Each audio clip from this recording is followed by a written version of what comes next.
Hello दोस्तों, मैं राहुल सिंह आप सभी का आज की यूट्यूब क्लास में स्वागत करता हूं। अपन सब पढ़ रहे थे पहले 1857 की क्रांति, और 1857 की क्रांति का जो टॉपिक था वो कल अपना समाप्त हो चुका था। तो आज अपन नया जो टॉपिक पढ़ने वाले हैं वो है अपना नया टॉपिक किसान आंदोलन, यहाँ आपके राजस्थान में आंदोलन। तो अपन सबसे पहला टॉपिक जो पढ़ेंगे आज वो राजस्थान के अंतर्गत आंदोलन। तो आज की हेडिंग डाल दीजिए राजस्थान में आंदोलन। अब राजस्थान के जो आंदोलन थे, इन राजस्थान के आंदोलन आपके दो भागों में बटे हुए थे। एक तो था आपका जनजातीय आंदोलन और दूसरा था आपका किसान आंदोलन। जनजातीय आंदोलन और किसान आंदोलन, अपन ये भी जानते हैं कि जो जनजातीय आंदोलन होते हैं वो जनजातियां जो राजस्थान में निवास करने वाली जनजातियां हैं उनके द्वारा आंदोलन किया गया, और किसान आंदोलन जो राजस्थान में रहने वाले किसान हैं उन किसानों के द्वारा किए गए आंदोलन। अपन जो पढ़ेंगे आज वो पढ़ेंगे जनजातीय आंदोलन। और जनजातीय आंदोलन के अंतर्गत अपनों ने पता है कि जनजातियों में विशेष रूप से जनजाति अपन पढ़ते हैं, एक तो मीणा जनजाति और एक होती है आपकी भील जनजाति। तो मीणाओं का विद्रोह, यानी मीणाओं के द्वारा जो विद्रोह हुआ था वो विद्रोह, और दूसरा भीलों का विद्रोह, यानी जनजातीय आंदोलन के अंतर्गत अपन पढ़ेंगे मीणाओं का विद्रोह और भीलों का विद्रोह। तो आज अपन पढ़ने वाले हैं जनजातीय आंदोलन के अंतर्गत मीणाओं का विद्रोह। तो हेडिंग डाल दीजिए आज की मीणाओं का विद्रोह। मीणा वर्ग जो था, ये मीणा वर्ग जब सर्वप्रथम मीणा वर्ग था, ये मीणा वर्ग पहले क्या करता था, शासन करता था, यानी शासक वर्ग में था। लेकिन होता क्या है, और ये शासक वर्ग जो था ये शासन कहां पर कर रहा था, तो ये पहले तो करता था एक तो हाड़ौती क्षेत्र में और दूसरा करता था आपका ढूंढाड़ क्षेत्र में। हाड़ौती क्षेत्र में जब शासन कर रहा था तो हाड़ौती से इन्हें शासक वर्ग से भगाने का काम या उतारने का काम जो किया वो किया था चौहानों के द्वारा। लेकिन ढूंढाड़ क्षेत्र से इनको इस वर्ग से यानी शासक वर्ग से हटाने का कार्य किसने किया, कछवाहा वंश, यानी कछवाहा वंश के द्वारा किया गया। जैसे ही ये मीणा वर्ग जो मीणा वर्ग थे ये शासक वर्ग से हटे, तो शासक वर्ग से हटने के पश्चात ये कितने भागों में बढ़ गए, दो भागों में। एक तो आपका जमींदार मीणा, दूसरा आपका चौकीदार मीणा। और जमींदार मीणा से हम जानते हैं जो जमींदारी का कार्य करता है वो जमींदार मीणा कहलाता है, और जो चौकीदारी का कार्य करता है वो चौकीदारी का कार्य करता है, चौकीदार मीणा कहलाता है। अब जमींदार जो मीणा थे, जमींदार मीणाओं ने क्या कार्य किया, तो इन्होंने जो कार्य किया वो था खेती बाड़ी का कार्य।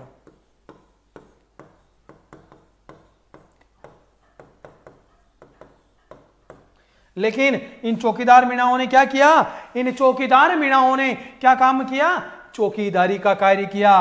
किसका कार्य किया, चौकीदारी का कार्य। और चौकीदारी का कार्य करेंगे तो किसकी चौकीदारी करेंगे, यूं तो है ही नहीं कि मेरी चौकीदारी का कार्य करेंगे, या हो सकता है आपके घर की चौकीदारी का कार्य कर रहे, नहीं। इन्होंने क्या किया, गांवों की, शासकों के महलों की, इनकी चौकीदारी का कार्य किया। तो चौकीदार मीणाओं ने किसका कार्य किया, गांवों की, महलों की, गांवों की और महलों की चौकीदारी का कार्य किया। लेकिन होता क्या था, जो जमींदार मीणा थे वो खेतीबाड़ी से खुश थे, उनके पास में खेतीबाड़ी थी तो वो खेतीबाड़ी से उपज कमा पा रहे थे और उनका घर चल रहा था। लेकिन चौकीदार मीणाओं का चौकीदारी के कार्य से क्या नहीं हो पा रहा था, घर का लालन पालन नहीं हो पा रहा था। तो इन चौकीदार मीणाओं ने धीरे धीरे क्या कर दी, चोरियां करना प्रारंभ कर दी। क्या करना प्रारंभ की, चोरियां करना प्रारंभ की, चोरियां करना प्रारंभ कर दी। यानी ये बन गए चौकीदार मीणा डाकू बन गए। तो चौकीदार मीणा ने चोरियां प्रारंभ कर दी। तो जैसे ही चोरियां प्रारंभ की तो आप जैसे लोग और मेरे जैसे लोग क्या हो गए, घबरा गए। बार बार चोरियां होना, इससे लोगों में क्या फैल गई, अशांति फैल गई। और ये मीणा जो वर्ग था कहां पर शासन कर पहले रह रहा था, तो ढूंढाड़ में ही रह रहा था। और ढूंढाड़ का अपन जानते हैं जयपुर रियासत, जो जयपुर ढूंढाड़ के अंतर्गत आती है, तो जयपुर रियासत। जब चौकीदार मीणाओं ने चोरियां करना प्रारंभ किया तो जयपुर रियासत के शासक ने वहां पर एक कानून बनाया, और उस कानून का नाम था, देख लीजिए आगे कानून कौन सा बनाते हैं, वो कानून बनाते हैं क्रिमिनल ट्राइब्स एक्ट। कौन सा, criminal tribes act, criminal tribes act. ये कानून जो बनाया गया, ये बनाया गया आपका कब, 1924 में। 1924 में एक कानून आया जो किसके द्वारा लाया गया, ये क्रिमिनल ट्राइब्स एक्ट, ये लाया गया जयपुर रियासत के द्वारा, जयपुर रियासत के द्वारा, यानी जयपुर सरकार के द्वारा कानून पारित किया गया क्रिमिनल ट्राइब्स एक्ट 1924 में। इस कानून के अंतर्गत था क्या, तो इस कानून के तहत कहा जाता है कि इस कानून में कुछ विशेष धाराएं थी। क्या थी इस कानून में, कुछ विशेष धाराएं थी, कुछ विशेष धाराएं थी इस कानून में, लेकिन इस कानून का मीणाओं के ऊपर क्या नहीं पड़ा, कोई विशेष प्रभाव नहीं पड़ा, यानी मीणाओं के ऊपर कोई भी इसका प्रभाव नहीं पड़ा। तो क्या होता है, ये इसके ऊपर जब प्रभाव नहीं पड़ता है तो जनता वापस सरकार, जयपुर सरकार को कहती है कि आपके उस कानून का कोई असर नहीं हो रहा है, ये मीणा वर्ग क्या कर रहा है, चोरियां करते ही जा रहा है। तो तभी जयपुर सरकार ने एक नया कानून बनाया और उस कानून का नाम था, कहते हैं उस कानून को जयराम या जरायम, जरायम पेशा कानून, जरायम पेशा कानून। और ये जरायम पेशा कानून जो था ये आया आपका 1930 में। 1930 में एक नया कानून बना दिया जयपुर रियासत के द्वारा, जरायम पेशा कानून, जिसे जयराम पेशा कानून के नाम से भी जाना जाता है। इस कानून में क्या था, तो इस कानून में क्या था आपका, इस कानून के अंतर्गत था कि 12 वर्ष से, कितनी वर्ष से, 12 वर्ष से अधिक उम्र वाले, 12 वर्ष से अधिक उम्र वाले कौन, महिलाएं, बच्चे और पुरुष को डेली सुबह मॉर्निंग में और डेली शाम को दोनों वक्त इनको क्या देना जरूरी कर दिया गया, हाजिरी देना जरूरी कर दिया गया। क्या, हाजिरी। यानी इनको 12 वर्ष से ऊपर वाले जितने भी 12 वर्ष से ऊपर वाले जितने भी महिलाएं, बच्चे और पुरुष थे, उनको डेली सुबह और शाम दोनों टाइम कहां पर, थाने में जाना, हाजिरी देना अनिवार्य कर दिया। अब चौकीदार मीणा जो चौकीदारी का कार्य करते थे, जरूरी थोड़ी था वो सारे ही चौकीदार मीणा चोरी करने का कार्य करते थे। तो इस वजह से जनता क्या हो गई, ये चौकीदार मीणा जो थे, ये चौकीदार मीणा घबरा गए। जब ये चौकीदार मीणा घबरा गए तो इन्होंने क्या किया, इन्होंने एक मीटिंग की। अब आपसे एक चीज और पूछ ली जाती है यहां पर, अपन उससे आगे पढ़े उससे पहले, ये जरायम पेशा कानून जो था ये किस अधिनियम के तहत लाया गया, ये किस अधिनियम के तहत लाया गया, तो ये याद रख लेना, फैक्ट याद रखना इसका, ये दादरी अधिनियम के तहत लाया गया। किसके तहत, दादरी अधिनियम, दादरी अधिनियम आया था। इस दादरी अधिनियम के तहत यह कानून जयपुर सरकार के द्वारा पारित किया गया। अब आगे चलते हैं तो होता क्या है, जब यह कानून आ गया तो मीणा वर्ग जो चौकीदार मीणा थे, इस मीणा वर्ग ने कुछ समितियों का गठन किया। क्या किया, कुछ समितियों का गठन किया। पहली समिति का जो गठन किया इनको, इसके विरोध में, इस कानून के विरोध में, उसका नाम था मीणा जाति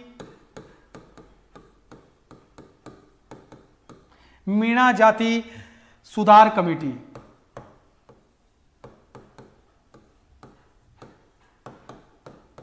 मीणा जाति सुधार कमेटी ये कब आई थी, तो ये बनाई थी 1930 में। मीणा जाति सुधार कमेटी बनाई 1930 में। और दूसरी समिति बनी थी आपकी मीणा क्षेत्रीय महासभा। कौन सी थी,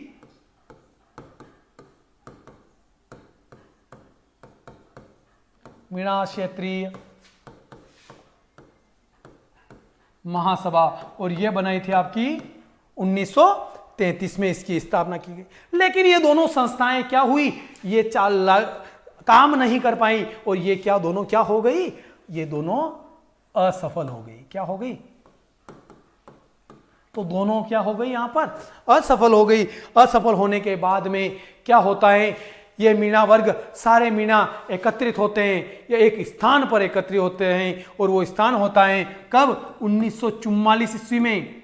कब 1944 ईस्वी में सभी मीणा क्या हुए एकत्रित।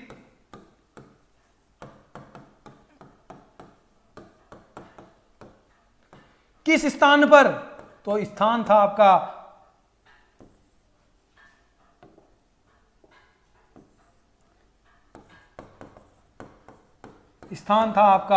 नीम का थाना सीकर। कौन सा स्थान था, नीम का थाना सीकर। यानी नीम का थाना सीकर में सभी मीणा लोग क्या होते हैं एकत्रित होते हैं। जब मीणा वर्ग यहां पर एकत्रित हो जाते हैं तो इन मीणाओं के द्वारा यहां पर एक अध्यक्ष यानी इस समिति की यानी इस सभा का गठन कर कर यहां पर एक अध्यक्ष बनाया जाता है। और अध्यक्ष कौन बनते हैं यहां पर, यहां पर अध्यक्ष बनते हैं आपके जैन मुनि मगन सागर। कौन, जैन मुनि मगन सागर, जिनके द्वारा ये वही जैन मुनि मगन सागर हैं जिनके द्वारा इन मीणाओं के लिए क्या लिखी गई थी, मीन पुराण की रचना की गई थी। मीन पुराण पुस्तक की रचना की, मीन पुराण पुस्तक, मीन पुराण पुस्तक की क्या की गई यहां पर, इनके द्वारा जैन मुनि मगन सागर के द्वारा रचना की गई। इन्हीं जैन मुनि मगन सागर को क्या बनाया गया, अध्यक्ष बनाया गया। और अध्यक्ष बनाकर यहां से क्या किया गया, जयपुर राज्य मीणा सुधार समिति का गठन किया गया। यहां से क्या किया गया, जयपुर राज्य मीणा सुधार समिति, जयपुर राज्य मीणा सुधार समिति का गठन किया गया। और इस जयपुर राज्य मीणा सुधार समिति के जो अध्यक्ष बनाए गए, याद रखना इस समिति के जो अध्यक्ष बने थे वो कौन थे, वापस लिख लीजिए नाम, जयपुर राज्य मीणा सुधार समिति।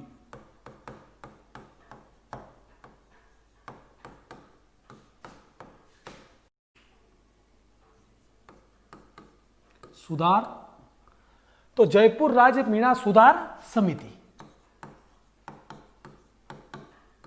जयपुर राज्य मीणा सुधार समिति का गठन किया गया।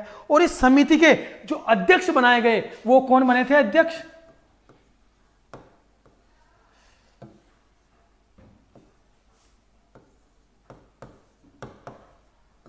अध्यक्ष यानी जयपुर राज्य मीणा सुधार समिति के जो अध्यक्ष बने थे वो आपके कौन बने, उनका नाम था आपका बंशीधर शर्मा। क्या नाम था उनका, बंशीधर शर्मा। यहां पर आपको एक मंत्री का नाम भी पूछ लिया जाए कि जयपुर राज्य मीणा सुधार समिति के मंत्री कौन बने गए थे, तो उनका नाम था आपका क्या, मंत्री थे आपके राजेंद्र कुमार। कौन बने,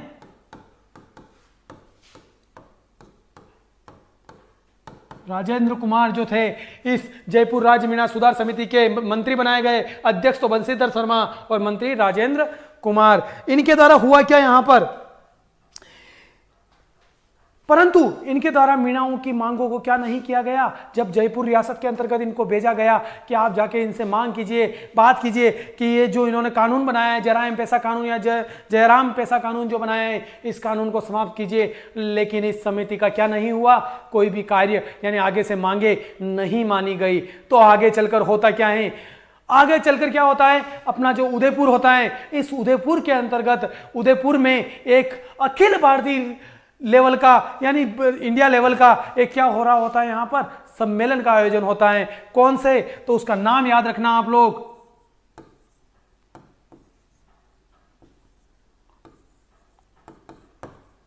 अखिल भारतीय देसी लोक राज्य, अखिल भारतीय देसी लोक राज्य परिषद का कौन सा अधिवेशन, सातवां सम्मेलन, यानी सातवां सम्मेलन कहां पर आयोजित हो रहा था? इसका सम्मेलन आयोजित हो रहा था कहां पर? वो था आपका उदयपुर का एक मैदान है जिसे कहते हैं सलोटिया मैदान। कौन सा मैदान? सलोटिया मैदान। कहां? उदयपुर। तो उदयपुर के सलोटिया मैदान में अखिल भारतीय देसी लोक राज्य परिषद का कौन सा सम्मेलन? सातवां सम्मेलन आयोजित हो रहा था। इसकी जो अध्यक्षता करने के लिए आ रहे थे वो आ रहे थे आपके कौन? पंडित जवाहर लाल नेहरू। कौन? अध्यक्ष। तो अध्यक्ष कौन थे इसके? अखिल भारतीय देसी लोक राज्य परिषद के 7वें अधिवेशन के पंडित जवाहरलाल नेहरू अध्यक्षता करने के लिए आ रहे थे। तो इन मीणाओं ने क्या किया? इन मीणाओं ने इनसे पंडित जवाहरलाल नेहरू से मिले और इनसे आग्रह किया कि जयपुर रियासत के द्वारा हम लोगों पर इतने प्रकार के क्या लगा रखे? कानून लगा रखे, जिसकी वजह से हम क्या हो रहे हैं? बहुत ज्यादा परेशान हो रहे हैं। जब पंडित जवाहरलाल नेहरू ने यह बात सुनी तो उन्होंने क्या कहा? उन्होंने जयपुर रियासत को कहा कि आप इस कानून में क्या कीजिए? इस कानून को या तो समाप्त कीजिए या कुछ इनको शीतलता प्रदान कीजिए। तब जयपुर रियासत ने, किसने? जयपुर रियासत ने जुलाई 1946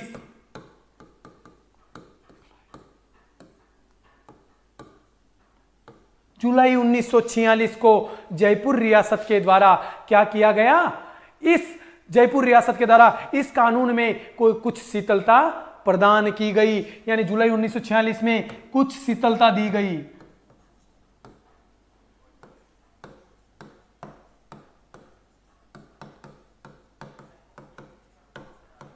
आपको पीछे एक चीज और मैं बताना भूल गया। यहां पर देखिए, मैंने बताया था अखिल भारतीय देसी लोक राज्य परिषद का जो 7वां सम्मेलन हो रहा था, यह 7वां सम्मेलन था तो 2 दिन का। कितने दिन का था? लेकिन 2 वर्षों के अंतर्गत हुआ था, यानी 2 दिन के सम्मेलन 2 वर्षों के अंतर्गत हुआ था, क्योंकि इसकी डेट जो थी वो थी आपकी कौन सी? 31 दिसंबर 1945 से 1 जनवरी 1946, यानी 31 दिसंबर 1945 से 1 जनवरी 1946, यानी 2 दिन का सम्मेलन था, लेकिन 2 सालों में पूरा हुआ। तो याद रखना ना कि ऐसा कौन सा सम्मेलन था जो था तो 2 दिन का, लेकिन 2 वर्षों में पूरा हुआ है। तो अखिल भारतीय देसी लोक राज्य परिषद का 7वां सम्मेलन। तो पंडित जवाहरलाल नेहरू के कहने पर, जयपुर रियासत को आदेश देने पर जुलाई 1946 में उन्होंने इस जरायम कानून में कुछ शीतलता दी गई। अब शीतलता क्या दी गई? तो इसमें शीतलता यह दी गई कि इस कानून से जो डेली 12 वर्ष से ऊपर की उम्र के महिलाएं, बच्चे और पुरुष जो क्या कर रहे थे? हाजिरी देने के लिए दिल्ली जा रहे थे, उनमें से महिलाओं और बच्चों को, महिलाओं व बच्चों को इस कानून से क्या कर दिया गया? दूर रखा गया। और कभी ना अपराध करने वाले, कौन से? कभी ना अपराध करने वाले पुरुषों को भी इस कानून से क्या कर दिया गया? दूर रख दिया गया। उनको, उनके ऊपर से इस कानून को हटा दिया गया। अब बात आती है आगे चलकर होता क्या है? ये कानून पूर्णतः रद्द नहीं हुआ है, लेकिन फिर भी मीणा लोग संतुष्ट नहीं हुए, तो मीणाओं ने वापस एकत्रित हुए। और वो एकत्रित होते हैं कब? 28 अक्टूबर। कब? 28 अक्टूबर 1946 को। कहां पर? एक स्थान था जयपुर में, उसका नाम था बागावास। बागावास कहां पर है? जयपुर में। यहां पर मीणा लोग क्या होते हैं? एकत्रित होते हैं। और मीणा यहां एकत्रित होकर इन्होंने, इनमें से यहां पर बहुत सारे मीणा एकत्रित हुए थे, जिनमें से कितने? 16,000 मीणाओं ने, 16,000 मीणाओं ने क्या कर दिया? अपने जो कार्य करते थे, कौन सा? चौकीदारी कार्य।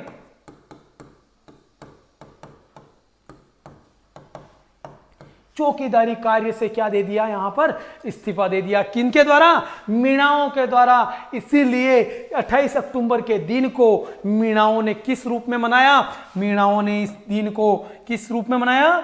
मुक्ति दिवस के रूप में मनाया।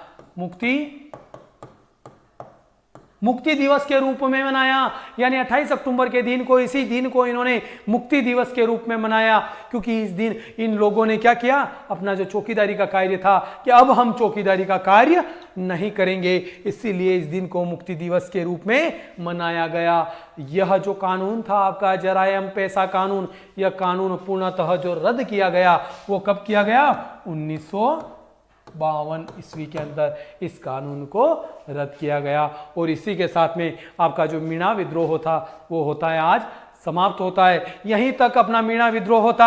अब आगे अगर अपन पढ़ते हैं, मीणा विद्रोह के बाद मैंने बताया था आपका कि जो जनजाति विद्रोह होता है वो 2 चरणों में चलता है, एक तो मीणा विद्रोह और दूसरा होता है बिल विद्रोह। तो अपन आगे पढ़ेंगे, अभी वो पढ़ेंगे अपन बिल विद्रोह। तो आज की नई हेडिंग डालिए अभी आप, वो है आपका बिल विद्रोह।